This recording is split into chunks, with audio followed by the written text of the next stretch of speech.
When you become pro-Asian enough, you start listening to Black people and become pro-Black as well. I'm not talking about individual Asian advancement where you play pick-me to white people, cater to them, make yourself smaller for them, maybe marry one of them, and then move up in society that way. No, that's not what I'm talking about. When you're interested in the liberation of the Asian American collective and in Asians around the world freeing themselves, and specifically to Asian Americans because we are a relatively new ethnic group in America, you realize that Black Americans have been liberating themselves for as long as they have been here, for over 400 years. You look at the way that they ostracize the pick-me's in their community, the Candace Owens, you can see what happened with Onyeka, the Danish deception girl. Black people, and specifically Black women, did not let them off the hook. Candace Owens can no longer go to Black people for any kind of support or help because as a collective, they have disowned her. Why are Asians not doing more of that? Look at the way that Black people have created their own spaces, created their own communities throughout American history. Even when white people have gone and tried to destroy them, they have managed to create their own culture,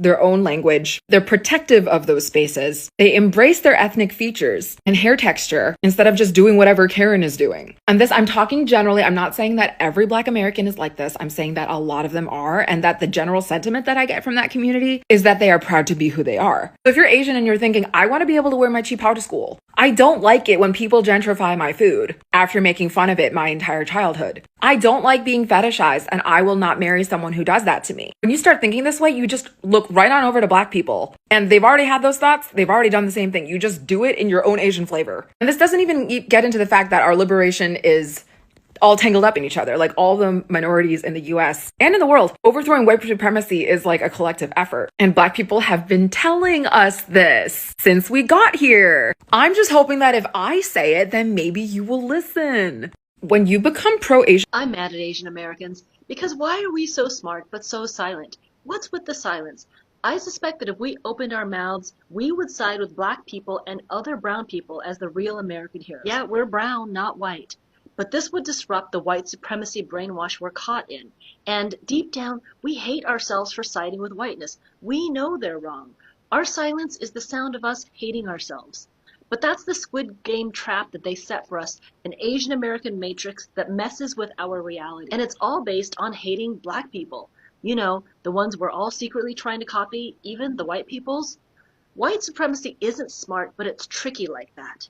Do you like being tricked? I don't know any Asians who put up with that.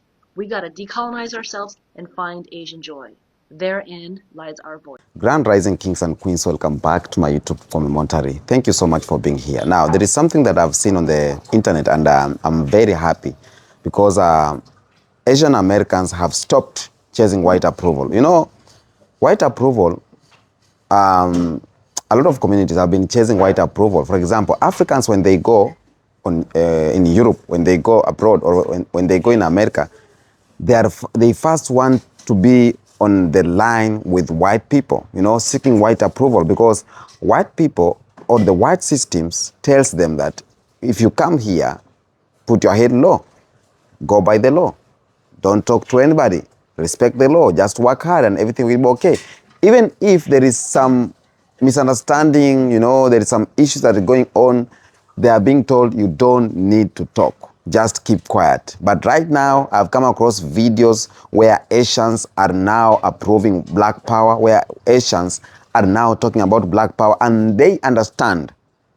They understand that Black people are the blueprint of for liberation. You know, Black people are the blueprint, or are the one who built America. So they know that. So instead of chasing the white approval, why don't you align yourself with the people, the original people who are the blueprint? Because they have power, they have energy, they have what it takes to build the nation. Now, that's the video I'm going to talk about today. But before I talk about this video, I want to play videos of these Asian Americans, what they are saying about Black people. I came across this video on one of the content creators, and I said, it's good for my people. Let's watch it, and then we come back. All right, I'll bite. Black and Asian solidarity isn't just something that I want. It's something that has lasted for generations. Now, I'm not going to deny that there have been instances of tension between the Black and Asian community. There have been individuals in each of our communities that have caused harm onto one another. At the same time, and most importantly, by and large, both communities want to work together and build towards a better future. And let's take a look at history. The abolishment of the Chinese Exclusion Act was largely due to black civil rights leaders advocating for it, which led to the passing of the Hart-Celler Act in 1965. And there have been leaders such as Yuri Kochiyama and Grace Lee Boggs who have stood side by side with the black community fighting for the liberation of black people. And for years, Japanese American leaders have used reparations given to Japanese Americans after Japanese internment as justification for why the black community should also receive reparations. So yeah, like any community and people, we have differences, but there's a hell of a lot more love. Why do they think they're white? Okay, I wish I could stitch that video, but basically that person is asking, that this person wants to know why so many Korean Americans try so hard to be white. Or in other words, why do so many Korean Americans try so desperately hard to be accepted by white people, and why do we think that we will benefit from white supremacy? And the answer is US imperialism. It's always US imperialism. Particularly migration pathways that were carved out by military occupation. So let me explain. When I was really young, my mom used to always tell me, oh, if you go to Korea, if you live in Korea, people there are gonna hate you. And I remember that confusing me so much as a kid, because why? Why would they hate me without knowing me? And so I tried to, press her for an answer, and she would just say, oh, it's for no reason. They're just jealous that you get to live in the US. Flash forward, when I'm in school or college and I'm taking Asian American studies courses, classes in critical race studies, and I'm like, oh, I get it now. A lot of us already know the US is not this benevolent country that takes care of its citizens, let alone immigrants, indigenous people, even its own veterans. And abroad, the US terrorizes the global South through military occupation and other means, which includes Korea. You don't ever hear about or see Korean people in Korea protesting US occupation, but it's there. And there's still this dream or hope of both Koreas one day reuniting or being reunified. Very generally speaking, more recent Korean immigration into the US, or maybe I should say from the 1970s onwards, these are people who have the means to. They have the money, the capital, the resources, the social connections, and maybe even more importantly, they want to come and live here. So are the people who resent the US for imposing themselves into the homeland, dividing the nation into two, and in the process separating families forever, are they going to want to uproot their lives to live in the country responsible for that pain and suffering and ultimately this loss of self-determination? Or are the people who sympathize with the US and view the country as this welcoming, benevolent nation, as the saviors almost for coming into the war, are they going to be the ones to want to move and live here? The people that immigrated are probably people who sympathized with US involvement in the war and who also subscribed to the idea of the American dream. And generally speaking, tended to be of the ruling class, and they get here, they either become disillusioned by it, the American dream, and start to question the ideas they've been told, or they hang on to it even tighter and blame other groups of people, other groups of marginalized people, for not being able to self-actualize this dream. This is just coming from my experience, observations, things that I've learned as a Korean American who has family members on both ends of the political spectrum. And again, I'm simplifying things a lot, but I also think that I've been seeing a lot more content about Black and Asian solidarity, so I wanted to share my story. Before I was embraced by Asian folks, I found a sense of belonging in the Black community first. It's where I learned about brotherhood and camaraderie, and also how to rap. And even now, as someone who's unapologetically Asian as fuck, my love and respect remains the same. Because honestly, if the Black community in Atlanta didn't support me and encourage me to rap when I was a teen, I probably wouldn't be an artist right now. By the way, these type of cultural exchanges have been happening way before me, and it's more common than you think. So don't let social media make you think we're all against each other. Asian people in the US are so weird at liking white people more than their own people. Think of it like this. When COVID hit, remember all the anti-Asian rhetoric that was going around America? Now imagine that energy stretched over a lifetime. Growing up, I'd hear that Asian men are not attractive, we only know how to do math, we can't drive, we have the funny accents, the slanty eyes. It's really hard, given all of that, to grow up as an Asian man in America and be proud of who you are. Now imagine coming home and the people in your house are Asian parents who don't express their emotions, who lay hands on you, who don't ever apologize, who make you feel less than for not wanting to be a doctor or engineer. Mine also called me stupid. Oh, you'll never get into this school, you'll never do this. Look at my friend's son and what he's doing. And so when both your indoor and outdoor environments make you question your self-worth, of course you're going to try and be someone else. I think that's human nature. And in America, what group do you look towards? White people. They are the heroes in all the movies, they're on all the magazines. It is very easy to put them on a pedestal, which I did, admittedly. And my story isn't unique. Now, these days, I am proud of who I am, and my heritage, and my facial structure. But it took a long time and a lot of personal growth and a lot of help from cultural phenomena like K-pop. There is so much more to say about this topic, like, for example, how a lot of Asian Americans don't feel connected to their extended families because they're not Asian enough, or how I in college saw up close white people with their close families and how that impacted me. But I want to keep it short. I hope this helps you and other Asians who didn't grow up in America understand us better.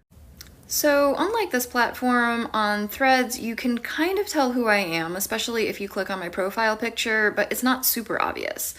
And earlier today, I made a post, text only, saying, in addition to being a first-class athlete, Taylor Townsend is part of one of the most educated demographics in the United States. That other one is just a sore loser. And a commenter, a white guy, came back with Taylor Townsend isn't Asian. So how about you run those statistics again with master's degrees and doctorate degrees? And you know I'm not going to stand for that. So I came back with, as an Asian American, how about I run statistics for bachelor's degrees, master's degrees, and doctorate degrees on your demographic? And his response was deleted so fast. But it's not the first time on Threads that a white commenter has started to argue with me in a way that makes it clear that they assume I'm black. And that's always a reminder to me how comfortable they are in the assumption that the only people who support black people are black people, and at how comfortably they reach for Asian American identity to weaponize against black Americans. And part of me feels like if you're a white person who's going to pull that garbage, then stand 10 toes down on it. Don't be a coward and delete it when you're called out. On the other hand, part of me is glad that commenter knew well enough to be deeply embarrassed that he had to try to use the education levels of Asian Americans to challenge the education levels of black women because his demographic is too mediocre to even enter the conversation. Y'all wanna know something that nobody's ready for in 2025 except for those who already seem to fucking know it? Black people, they are the Aboriginals of every continent. Dark-skinned people are the Aboriginals of every continent. Native Americans migrated over the ice bridge from Siberia, that would be Asia, and became what we now know as Native Americans. Yes, they lived off the land. Yes, they knew how to give back to it, so therefore they should be considered indigenous. But the people who were on that land before them and the ice bridge even formed were black people. Black people also built pyramids on every continent. That's why there are pyramids on every continent. The Buddha was a dark-skinned man. The Chinese, we have a lot of trouble denying that we come from melanin. We do. We've tried. We have not succeeded. The difference between us and every other group is that we can admit to the fact that we came from melanin. Why can't everybody else? It's not erasure to say that black people were the Aboriginals of every country. We're not saying you didn't exist. We're saying you came after. What's so hard to understand? Just like me saying that Koreans came from China. It's not me saying that they don't have their own culture. That's how all of these Korean nationalists took it in my comments. Oh, you're saying we don't have our own culture or genetic identity? No, I'm saying that culture and genetic identity came from us. If you are not tapped in, and you don't talk to marginalized groups, and haven't spent any time with them, y'all gonna be offended by what I'm saying. Some of y'all only research your own identity, and that's it. And that's the only content you make besides your matcha. So, I don't care who I have to lose, what followers. I already warned people when I got the big video, right, that I'm not the nice Asian. You're gonna find a reason to dislike me. This may be one of them. Trying to be C keeps us from opening our eyes. Black people were here first. Black people were here first. Black people were here first. And whoever that pisses off needs to leave my channel, needs to block me. All the above. Koreans, their genetics, their culture came from the Chinese. From what is now known as China. And where did the Chinese come from? Black people. And if y'all are upset with any of this information, go away! Why do Asian people hate being asked, where are you from? See that? See this collective, it's because we've all had that question. Where am I from? Is the answer Los Angeles good enough? No. Never. Where are you really from? Like, do you want to know which suburb of Los Angeles? Is that what you mean? No. Like, where are you really from? Dude, just ask me, what is my ethnicity, if you really want to know? But it annoys me. But it's the why. Why? Why do you need to Why is know? it important? You know why it's important? Because you want to tell me how much you love K-pop. Because you want to tell me, 안녕하세요. Because you want to be able to say something. And I understand. It's not to say that people aren't just genuinely interested in you or like want to get to know you. 1%. But I feel like if somebody genuinely wants to get to know you, these things will come out in conversation anyway. I don't know any Korean person that in the first maybe 10 sentences doesn't proclaim, oh, I'm Korean. Let me take you to my favorite Korean restaurant or whatever. If it comes up in conversation, don't worry. Like, we'll tell you, you'll know. And we'll probably volunteer it if you give us enough time. I mean, and when I say enough time, like 3 minutes, maybe. that's all I need. I'll tell you, and then they get so offended, right? Where are you from? I'm from LA. Where are you really from? Well, I'm like really from LA. No, but like really, I'm from those two people. Yeah. That's where I'm really, really from. Those two people right there. That's where I'm from. When they used to ask where my parents were from, I sometimes used to just lie. Be like, also from LA. I thought you were going to say like, I just wanted to be so contrarian. You know what I mean? Like really stick it to them. Like, why can't I be from here? Because I don't know how well educated you are, but like your family's not from here either. Right. Well, and that of course plays into the perpetual foreigner myth, right? There's no way I could be from LA. Look at my face. I can't be from Los Angeles, even though I was born and raised in Los Angeles. But you know what I mean. Yeah. No, what do you mean? Let's ignore the fact that Koreatown's like a third of Los Angeles. What do you mean? I don't look like I could be from here. I mean.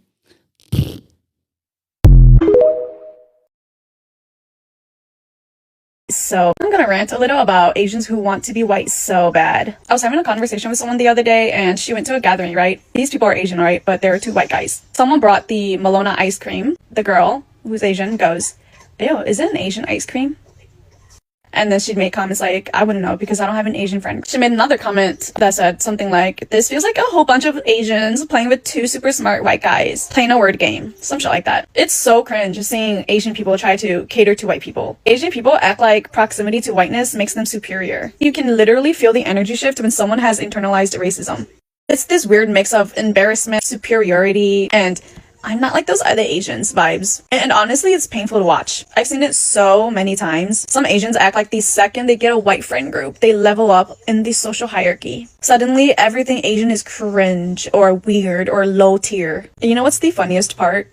They'll distance themselves from anything remotely Asian like it's toxic, and then they will over cater to their white partners or friends. Do you hear yourselves? It's like watching someone actively shrink themselves to fit into a box that was never built for them in the first place. Look, I get it, alright? A lot of Asians grow up being praised for assimilation. A lot of us are raised to believe whiteness equals safety, opportunity, acceptance. That's literally how internalized racism works. Acting like being white adjacent makes you superior to your own culture. Acting disgusted at your own food, your own features, your own background. It's not about hating anyone. It's more about calling out a pattern that harms all of us. Because when you look down at your own identity, the world learns to do the same. So yeah, Asians who think being white makes them better, just know that the rest of us see right through that.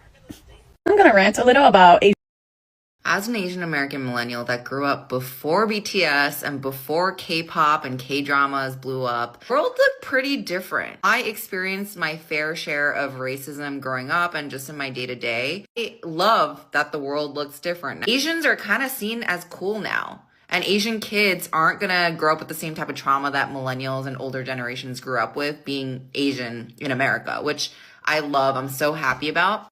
I thought I'd take a stroll down memory lane and kind of walk through some things that happened in my life that were kind of racist and weird. So the first thing, I was born and raised in New York. When I went to elementary school in Queens, I was put in ESL. And even at that age, I thought that was kind of weird. I was like, why the hell am I in ESL? I can speak English. I can read and write English. Like, I don't understand. This feels kind of racist to me. But yeah, nevertheless, I was in ESL for several years. I don't remember exactly how many years, but that was something that happened. And a lot of my classmates were also Korean Americans born in America. So that was weird, kind of racist, no? And actually, I'm curious if they still do that to this day.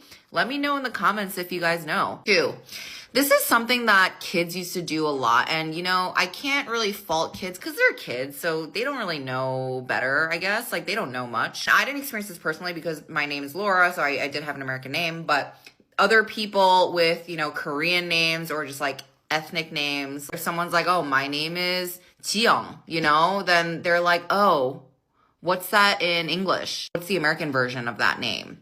And it's like, there is no American version, bitch. Like, it's just a Korean name. It's just a Korean name. There is no American version. You're living in a Eurocentric world where, you know, like, for example, if there's an Italian name of like Davide, in English, it's David, right? So you're living in this Eurocentric world where names are all like Latin based, and that's just not the case for most countries in the world. So I feel like that doesn't happen as much nowadays. And people, you know, I feel like our collective consciousness has grown and progressed to where we now understand and realize like, oh, Anglo-Saxon names aren't the baseline. So that's great. But that's something that I used to see happening a lot. 3rd, this wasn't exactly like racism, but just, you know, something that I remember and I'll never forget. But I was eating a sandwich at Court Street Grocers, sandwich shop in New York. They have a sandwich with kimchi in it. And this happened like 7 years ago, before Korean food really took off and became popular. I feel like everyone knows what kimchi is now. But there was this group of people eating there, and this girl is like, oh, what's kimchi? And then her friend is like, it's fire roasted cabbage, actually. The audacity. And yes, these were white people. And yes, the person saying that was indeed a white man.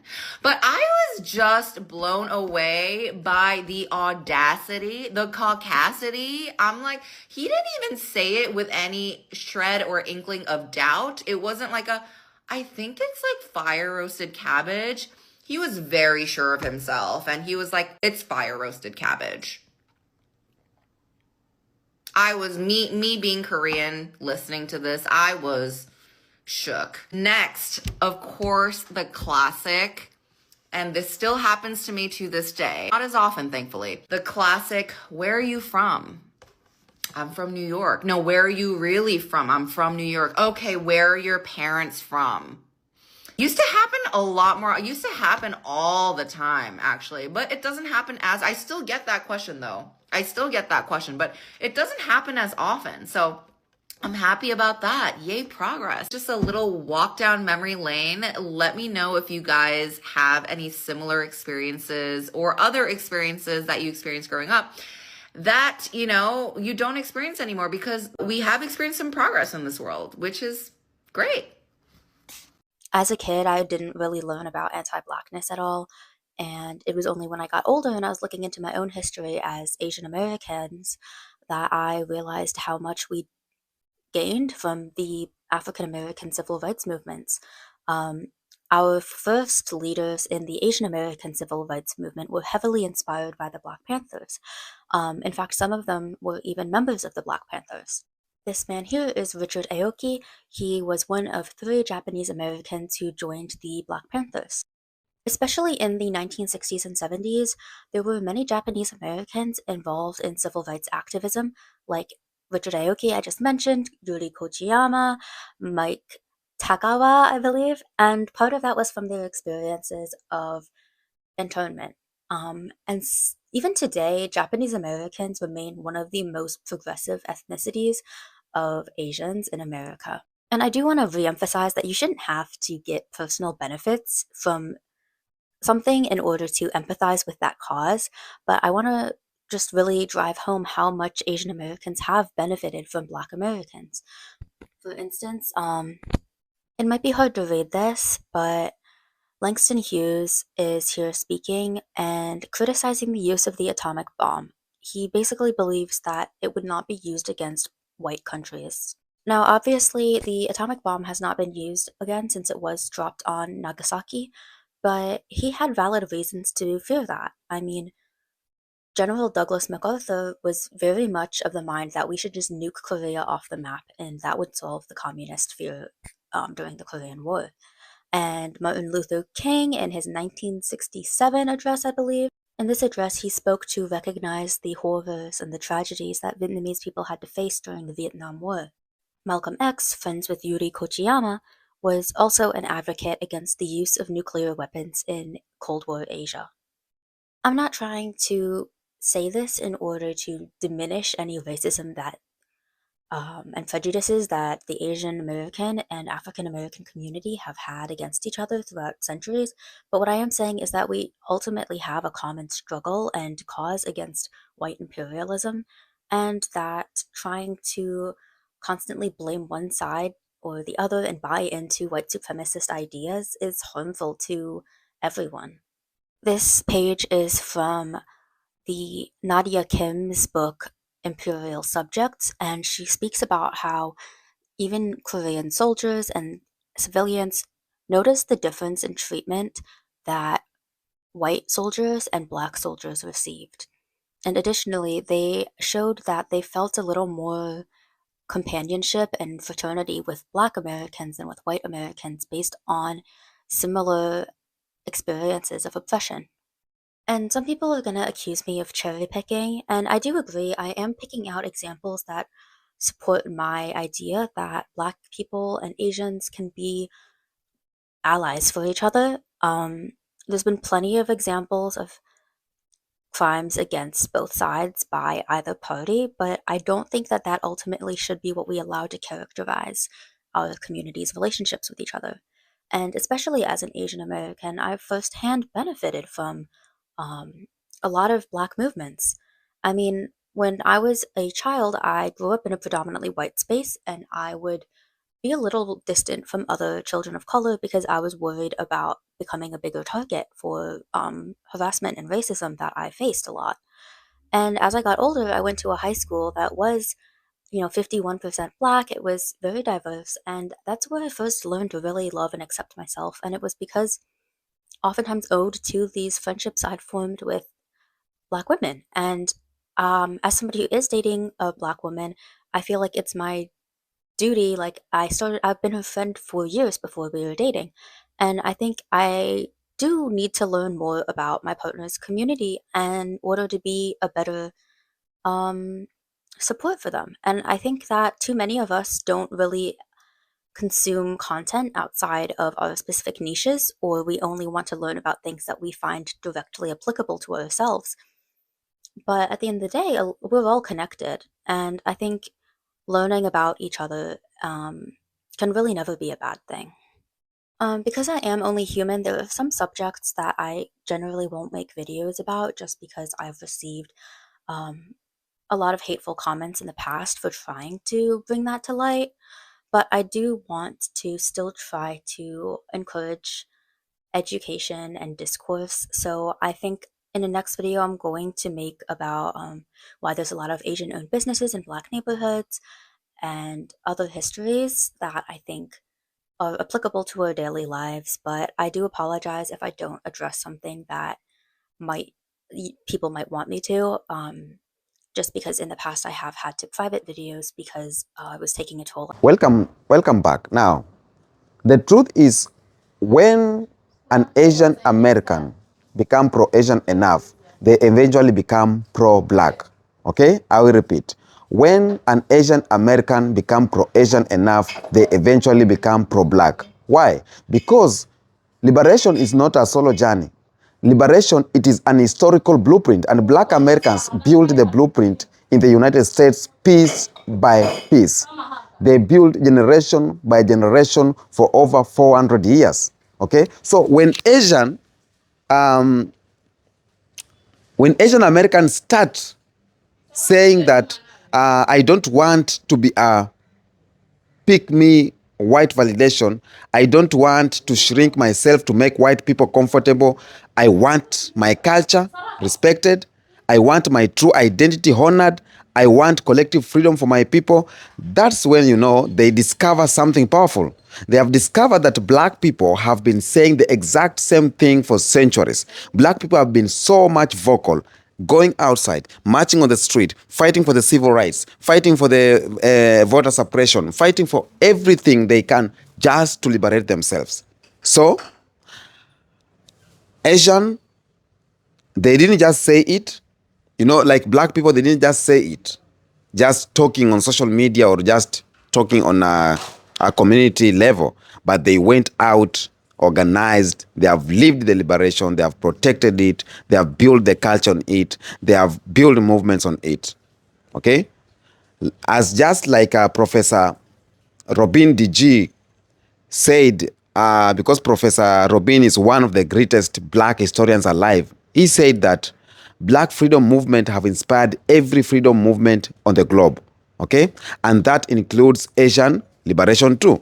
That includes Latinos liberation too. So whatever black people always fight for is not for themselves. They always fight for everyone. They fight for white people, poor white people. They fight for Asians. They fight for Africans. They fight for Latinos. They fight for everyone in that country. And that's why they always say, when there is black people, there is always, it's alive. Because, for example, lately, when DJT came to power and then everything went shattered, people were asking, where are black people?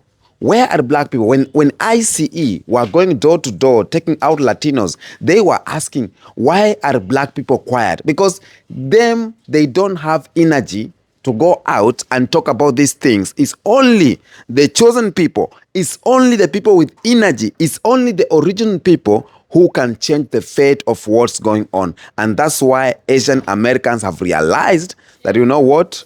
Without black Americans, there's no this. Without black Americans, you cannot go this. Okay? Now,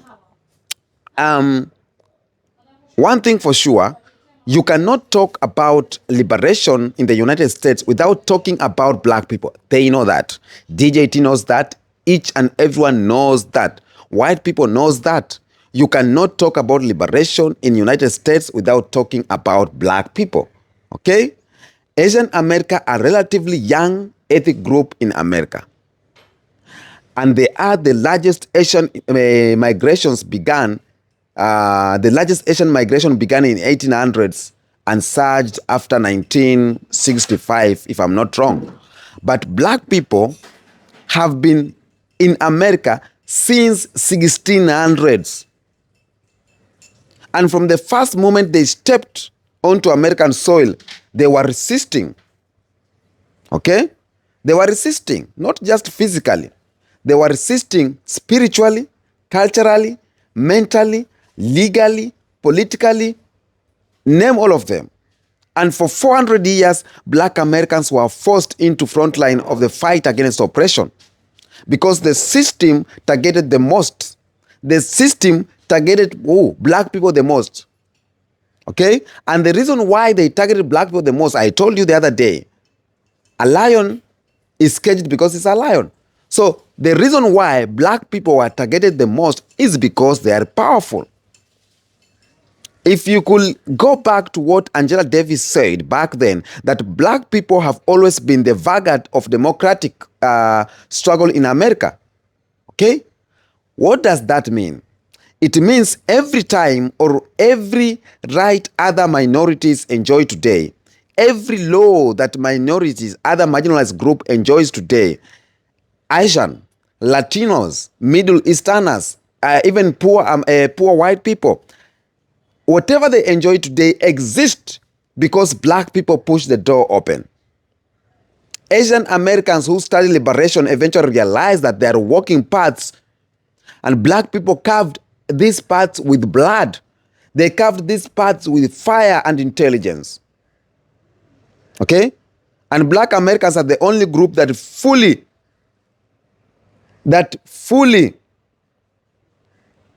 ostracizes their pygmies. That means what? That means black people hold their own accountable. When someone in the black community sell out to white supremacy, like this lady called Candace Owens. Black people don't reward that behavior. They don't celebrate it. They don't elevate it. Okay?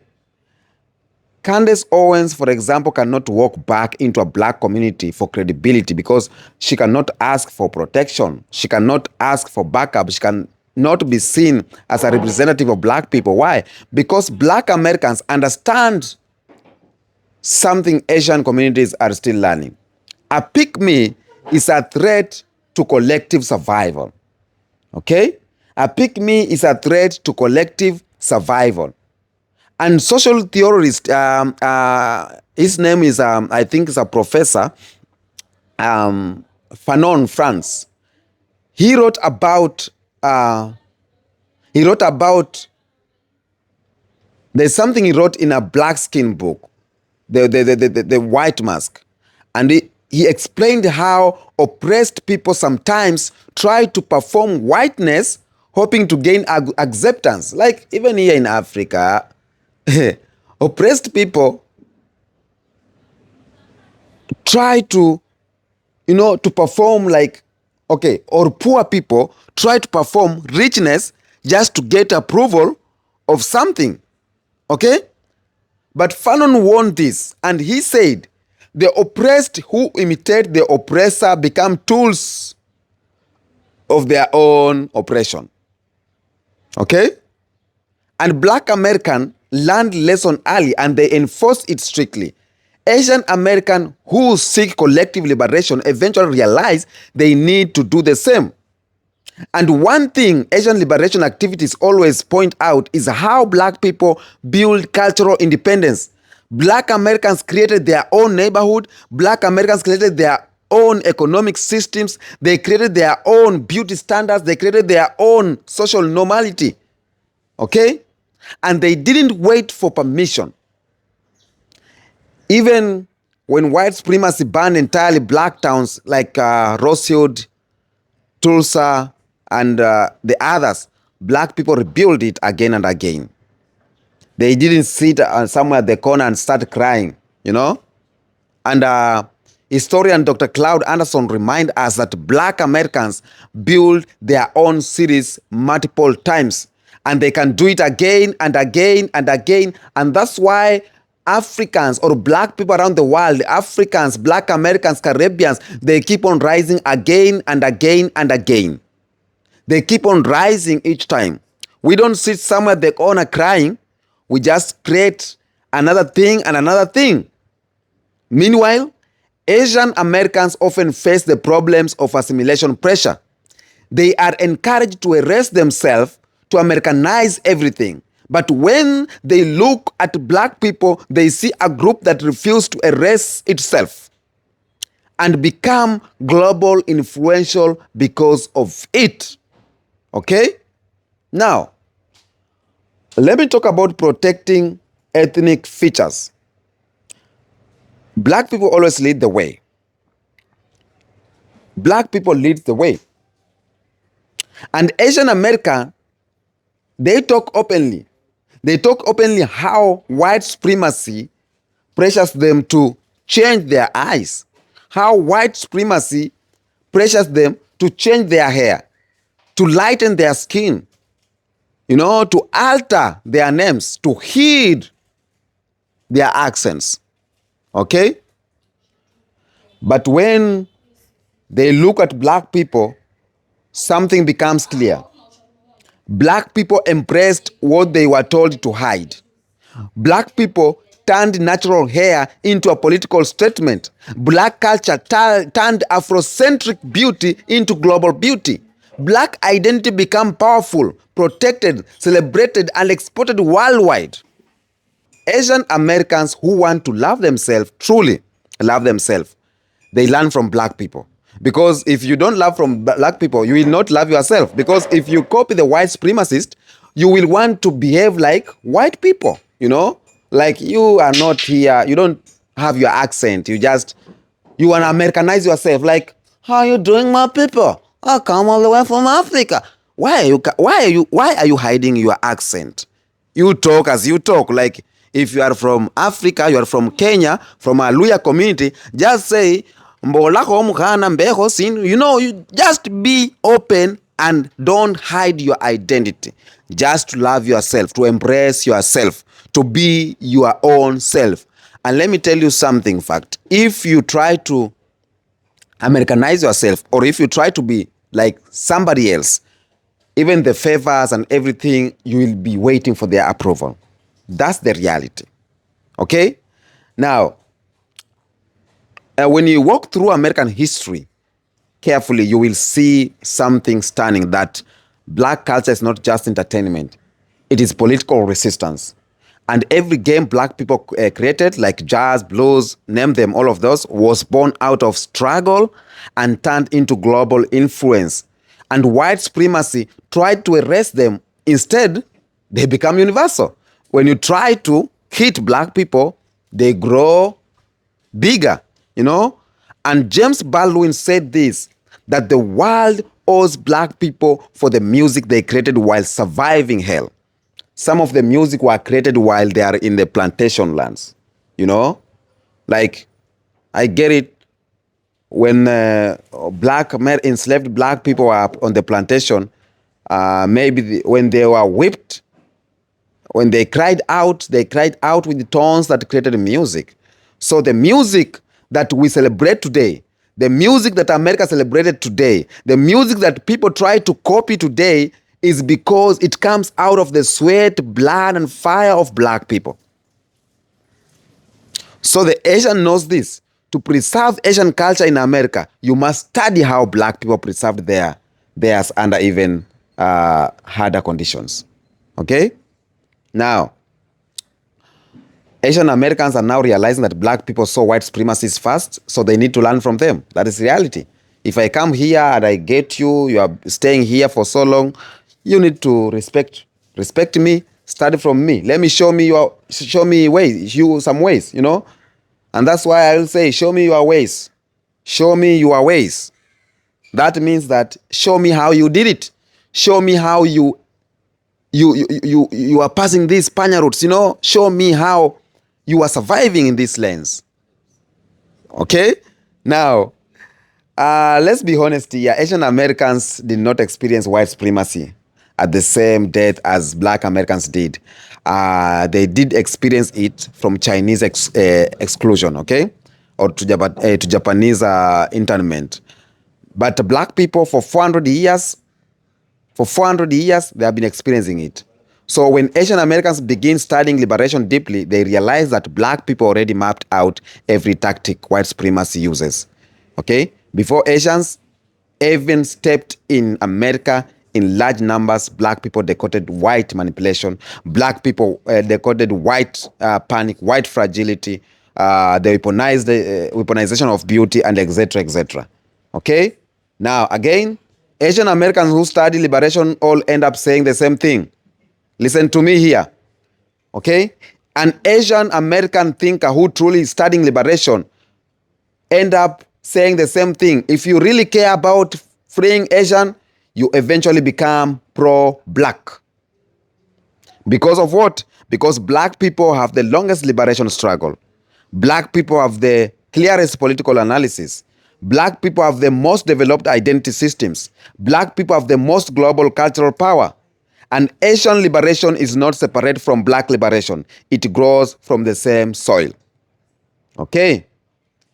Now, why do white supremacy fears black Asian unity? Let me tell you this. Black people and Asian people uniting under a hard political consciousness is a threat. Why? Because the alliance destroys every divide and conquer strategy that America depends on. Historically, America uplifted Asian as a model minority to use them to buffer between white and black people, a strategy sociologist William Peterson invented in 1966. But when Asians stop playing that role, when they become pro-Asian in terms of liberation and not assimilation, they immediately see the real enemy is the system and not black people. The enemy is the system, because we are all going under the same oppressor. Not Asian alone, African too, Latinos too. We are all going through the same hands of oppressor. Okay? So it is evident to say, divide and conquer rule is the one that have divided Africans and black people, is the one that have divided Caribbeans and Africans, is the one that have divided Latinos and Africans, is the one that have divided Asians and Africans. It is generated and it is here to make sure they continue their legacy. Now, up to there, you have seen videos of Asian Americans. Tell me what you think on the comment section about it. You know? And I think I'll end here by saying, please subscribe. Let's hit 100,000 subscribers. For those who are sending super thanks, please send those super thanks because I'm in need of them. Until next episode, peace out.